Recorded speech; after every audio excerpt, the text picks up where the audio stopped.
but of course I think with a completely dry track at the moment, BMW do appear to have the upper hand. Both Nissan and to an even greater extent Ford struggling for grip with their front-wheel drive cars. Of course, we've got rear-wheel drive cars with the BMWs, four-wheel drive cars with the Audis. The Nissans and the Fords are are front-wheel drive, but next year the Ford Mondeos will, I am told, be four-wheel drive. But now 14 laps to come up. Of course, they dive down into that fantastic Eau Rouge corner and then up to Radion, and then the long run then to Les Combes, and then the new part of the circuit. There we see Hans Stuck and a little bit of breakup on the in-car camera. Green flag is waved. It will just be seconds now. Engines revving. The lights are red. The lights go to green, and they are off. And who makes the best start? Well, BMW has certainly all got away well. One of the Nissan certainly making quite a good start. I think that was Capelli. And look at that Audi diving through into second place. Tremendous start there from Frank Biela. I'm pretty sure that is Biela. All these cars have little colour markings on them. Frank Biela has yellow markings on the front of his car, but it is definitely in the lead. Johnny Cecotto, and locking up there, and spinners, and all sorts of dramas, and wheels knocked off, and out of the action goes Marcus Osterreich. No, it's Boutsen, it's Thierry Boutsen, and that car well damaged. Thierry Boutsen, well, a very short race for him, the former 3 times Grand Prix winner, and Boutsen still in the car.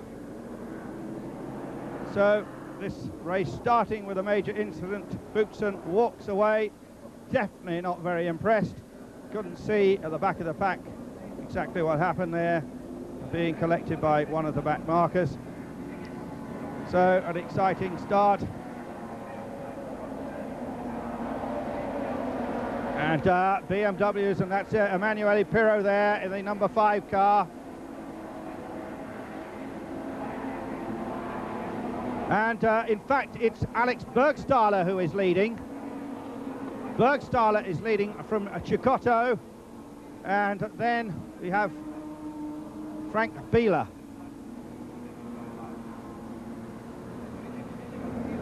Now joining the old circuit again, coming up towards the end of this first 7-kilometre lap. And let's try and see what happened in the back of the pack. Thierry Boutsen went right sidling across the whole field. It looked as if he had a tap from behind into the barrier very hard, and also collecting a back marker, and that looked to me as if it could have been Yolanda Sura, but yes, I think it was Yolanda Sura.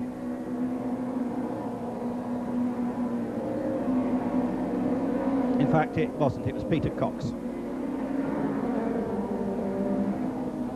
So at the end then of the first lap, they go around La Source, and Alfred Hager told me we might just kiss the barrier, he said, as we come out of there. But Bergstaller leading from Cecotto, Pirro in 3rd place, then it's Alfred Hager, then Ravaglia, then Biela, then Bartels, then Stuck, then Capello, then Bernhardt, then Capelli, then Heisman, then Osterreich, who was obviously held up for that incident, then Panchers, and then Yolanda Sura, and then Hager. And see yellow flags waving madly, the car's being slowed right down. That, of course, will bunch everybody up. You saw the marshal there from the in-car camera, and now Hans Stuck going by and very nearly touching that Nissan. Well, there's the look out of the back window, and the camera being rotated by remote control. Clever stuff these days. But the big surprise is that Alex Bergstaller is leading this race. Just see the little blue flashes on his car. Johnny Cecotto in 2nd place, then Emanuele Pirro, and then after him we have Alfred Hager.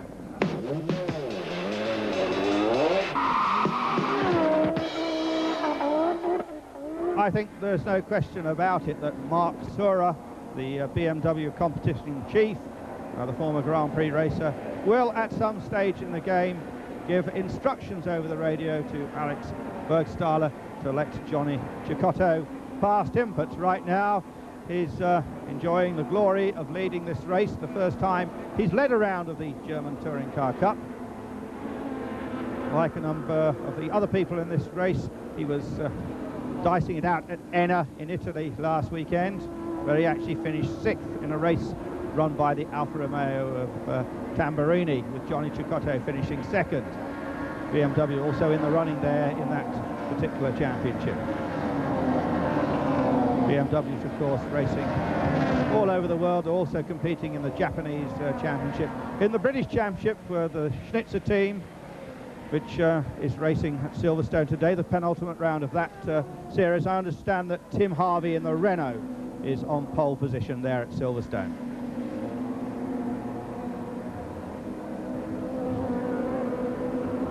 So Emanuele Pirro seeing what he can do about the BMWs as Johnny Cecotto goes through. Alex Bergstaller dutifully gives him plenty of room, and so Johnny Cecotto leads at the end of the second lap.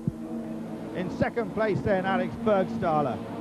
In third place, keeping a very close watching brief, is Emanuele Pirro, and they have already pulled away from Alfred Hager and Roberto Ravaglia, who, as you heard saying earlier, is not used to this particular BMW or to the tyres.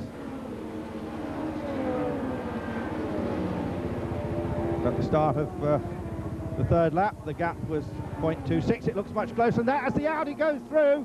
So now we have a really charging drive from Emanuele Pirro, former Grand Prix driver.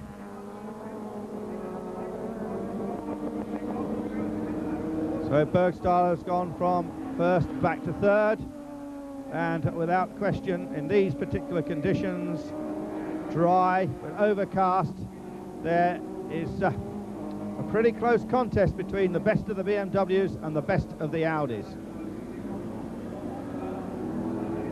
And there you see the second group with the further 2 BMWs of Hager and Ravaglia. And no doubt about it, Bergstaller wants to get past that Audi again, down the very difficult section, the new part of the track which they built so much in the aspect of the old, what was it, 12 kilometre circuit.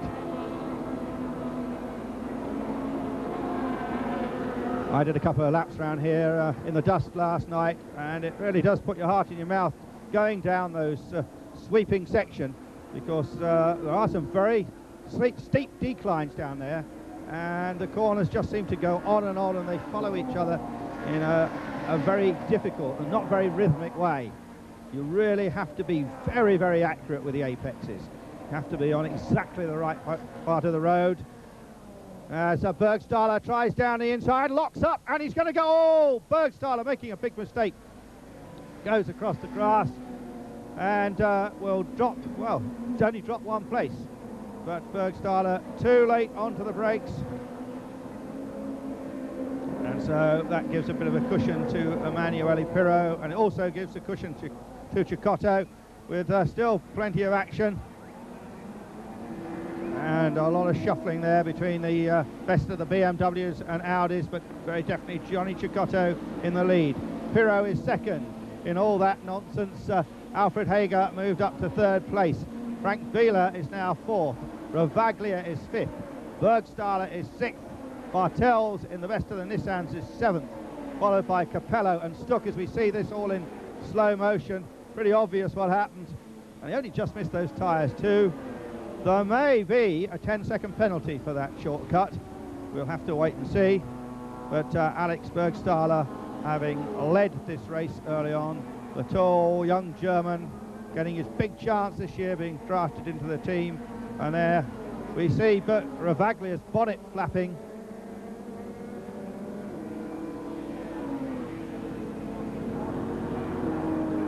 But Frank Wieler, the championship leader, still in fourth spot. Frank Wieler does actually have a chance of clinching the title here today at Spa, but only if Johnny Cecotto and Emanuele Pirro both fail to finish, and Biela wins the race. It doesn't look very likely at the moment, but let's just recap then on this lap number 4. Cecotto leads, Pirro is second, Hager is third, and Biela is fourth as the action continues all down the field.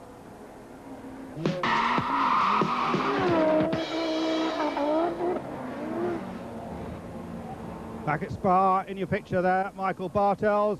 But we go to the bus stop chicane to catch the leads of the pack, and well, an accident there, not an accident, a mistake I should say from Frank Biela.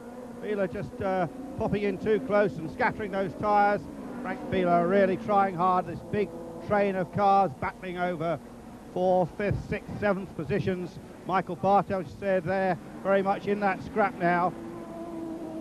The leading 3 crossing the start-finish line for the 4th time. Cecotto with almost 2 seconds lead now over Pirro, Hager and Biela.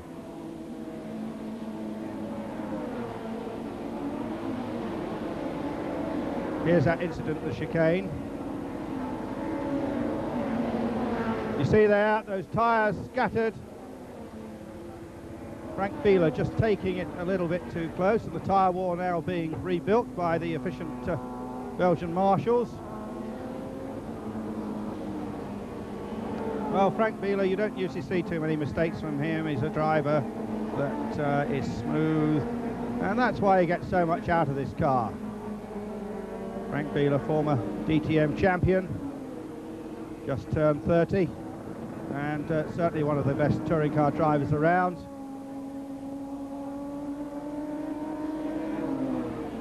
So Johnny Cecotto still leads. Cecotto, the winner at Zolder and Salzburg, and third at Zandvoort and the Oostenrijkring. Biela, of course, having won at Aarhus, Wunstorf and Zandvoort, and Alfred Hager having won it in Austria at the Oostenrijkring. So at the front, they've stretched out a little bit. Cecotto with that 2-second buffer over this man, Emanuele Pirro. Charismatic Italian. Quite a lot of Formula 1 history behind him. And then here is this battle. 3 cars now in 4th, 5th and 6th places. Biela, Bergstaller after that incident, and also amongst that lot, Ravaglia and Bartels. And there Bartels challenging Bergstaller.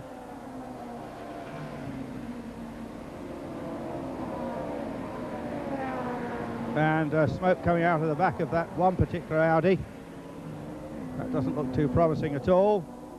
But here at the bus stop chicane, here's Biela, who misses the tyres this time.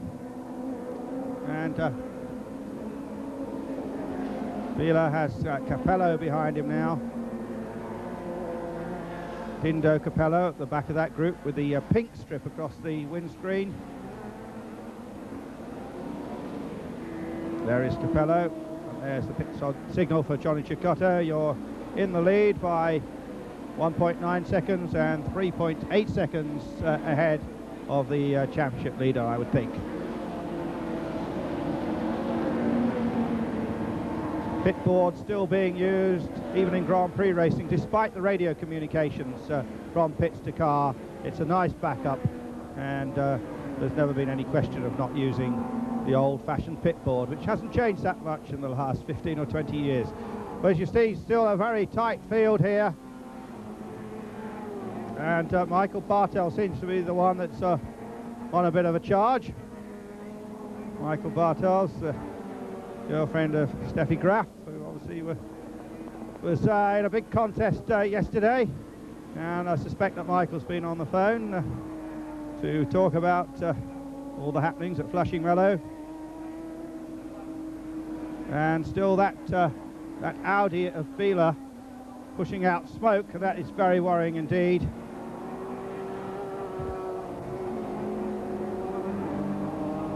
Well, maybe we're seeing Frank Biela's championship chances going away, although he does pass then. Made a passing manoeuvre very successfully on Michael Bartels. But just look at that smoke. It's not coming from the exhaust, it's coming, well, it may be from a tyre. it may be from the underside of the car, and off goes one Audi, and that is Hans Stuck. And Stuck regaining the circuit. Just see how much traction he's got there on the grass with four-wheel drive, and another BMW goes off.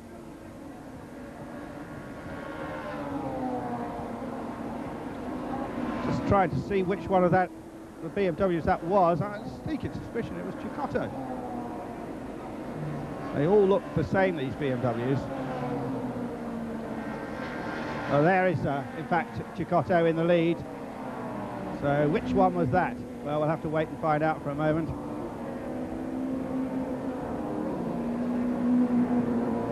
So lots of action here at Spa, and benefiting from that, definitely Michael Bartels. Now here is Hans Stuck. Stuck can't quite see why he ran off the circuit there, just lost his line perhaps into the gravel, and with four-wheel drive managing to keep it going, and perhaps with a two-wheel drive car he might have got stuck, but no, Hans keeps the power in, gravel flying everywhere. He'll hear all that in the cockpit. Now onto the grass, where he reckons he can get some better traction, because he's collected it all up at this point, and then back onto the racetrack. But that is dropped Hans Stuck back to 12th, and Patrick Bernhardt in his Audi, he walks away, and that engine has definitely blown up. So a bit of a question mark over the four-cylinder Audi units. Johnny Cecotto swings it through these corners, using every bit of the road and a little bit more. And this race now coming down to a battle between Johnny Cecotto and Emanuele Pirro, with Cecotto very much in the driving seat at this time. Here is Alfred Hager, who is now third. Alex Bergstaller is in fourth place. And I think I have now worked out that Roberto Ravaglia was the man that had that moment. But as I said, these BMWs all have the same markings on them, the same overall colour scheme with the checkered flag at the back, and just small markings on the mirrors. And to be eagle-eyed to catch out which markings are which. So there, the gap shown on the caption between Cecotto in the lead and Pirro in second place. And it's widening all the time, now to 3.8 seconds.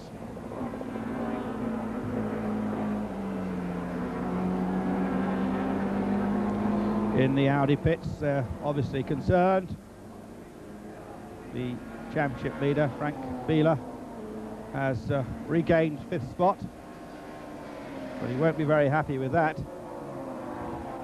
And it does look as if this series will definitely go down to the wire in 2 weeks' time at the Nürburgring.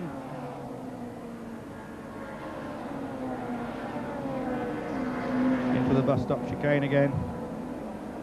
That is Alfred Hager. See the green markings on the car, his personal sponsor.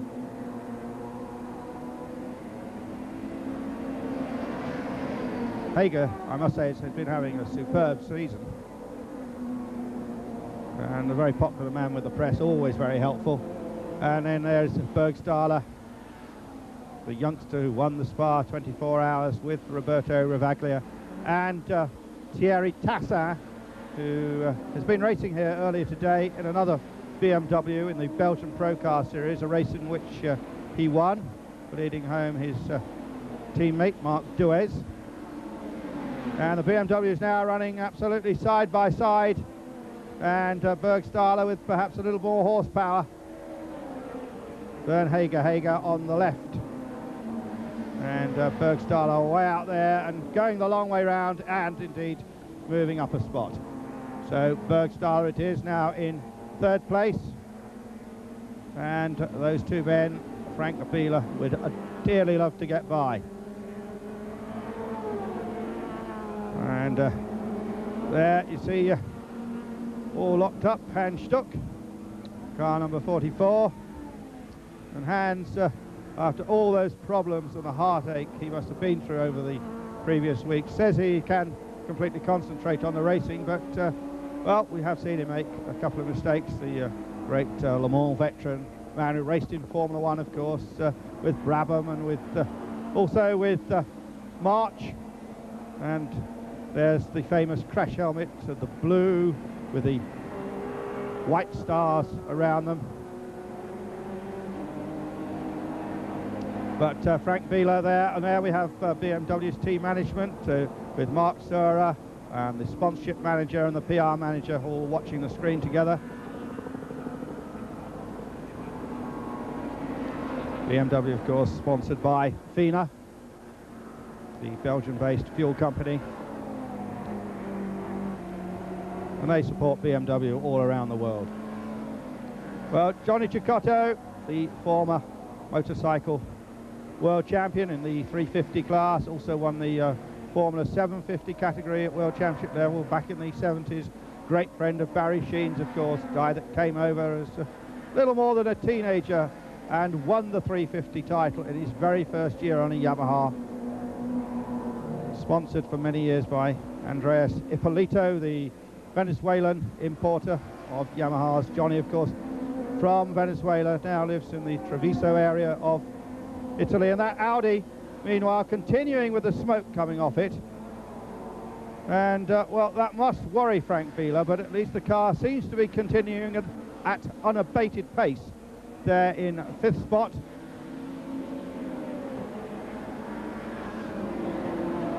Just to remind you, in that first lap incident, Thierry Boutsen and Peter Cox were eliminated, and Thierry Boutsen's teammate Marcus Osterreich, we have not seen much of the former truck racer so far in this coverage because he is back in 10th place. Pirot there, lying second. Emanuele Pirot, who has a long tradition of touring car racing, the great majority of it, we have to say, actually in BMWs. Pirot finishing 4th last weekend at Enna.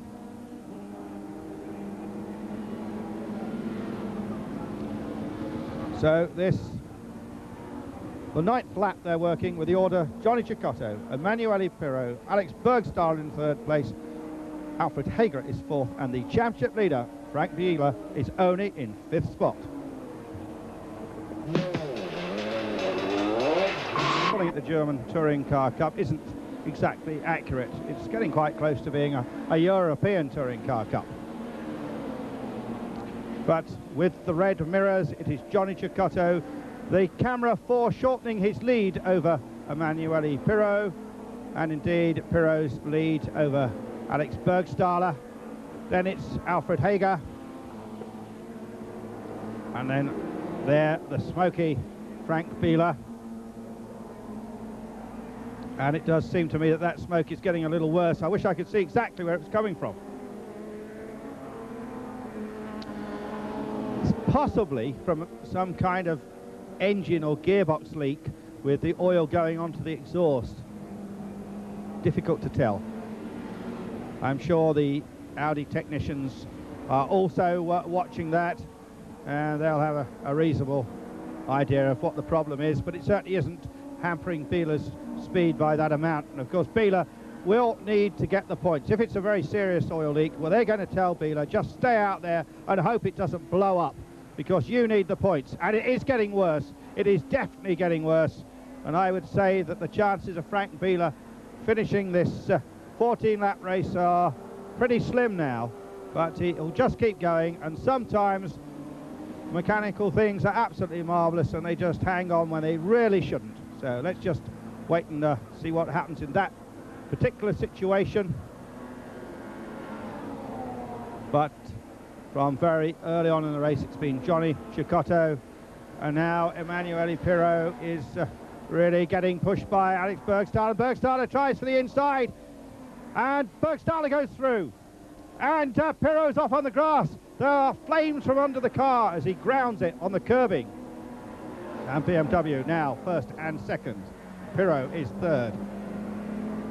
Good racing here at the German Touring Car Cup. Great contest between BMW and Audi. So, young Alex Bergstaller, hard-charging racer, still a lot to prove in his career. And there is Alfred Hager. Hager on different tyres to the other 2 BMWs in front of him. That could be a factor later in the race. Hager running on the Dunlops, as indeed are the Audis, but Johnny Cecotto and Alex Bergstaller in the factory BMWs there on Michelin. Yokohama, who play a very big part in the touring car series around the world, are not represented here. Ravaglia telling me he had thought of running on the Yokos here, but decided against it.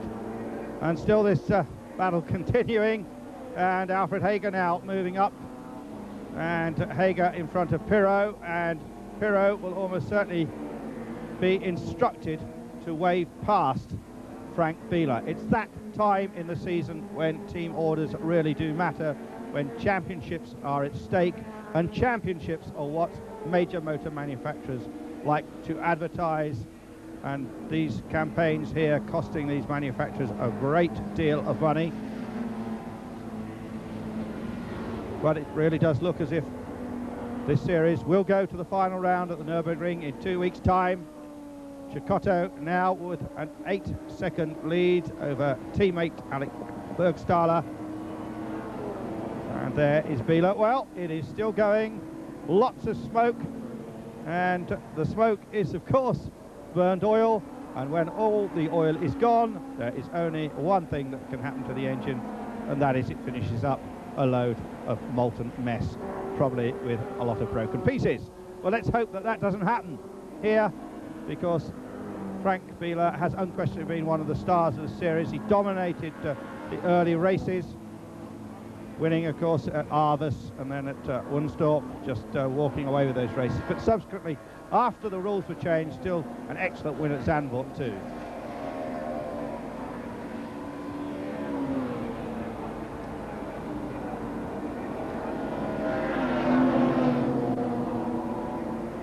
So that smoke still billows as they come into the bus stop chicane, where it's so easy to make a mistake, hop over the curbs or even miss the chicane. And up then towards the famous La Source hairpin.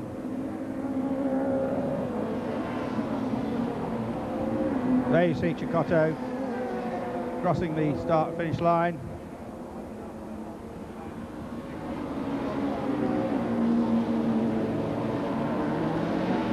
Cecotto going on to what the screen tells me is the last lap. And you can just see that big lead that Cecotto has. And there, coming into view, Bergstaller, then Hager, and then the two Audis. And it does look as if Biela has gone. Indeed, he goes ahead of Pirot. No resistance from Pirot, and that will help him in the point standings.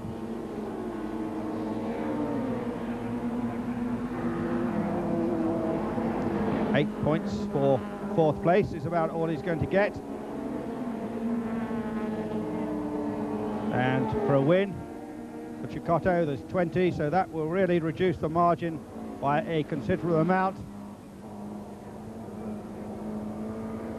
In fact, they could be very close to on the same score after this round. We'll obviously do the sums as the race finishes.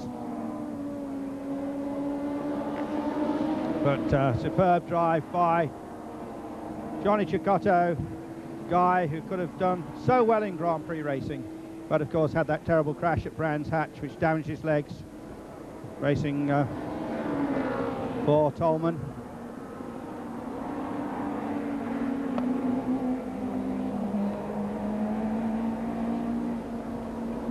And as we watch this closing stage of the race, I'm just quickly trying to work out the possible combinations here.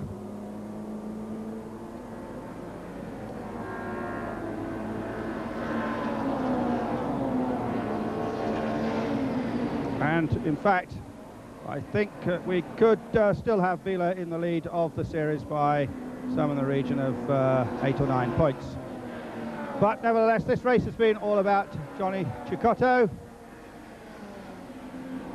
Cecotto in the superbly prepared Vorsteiner sponsored Michelin tired BMW.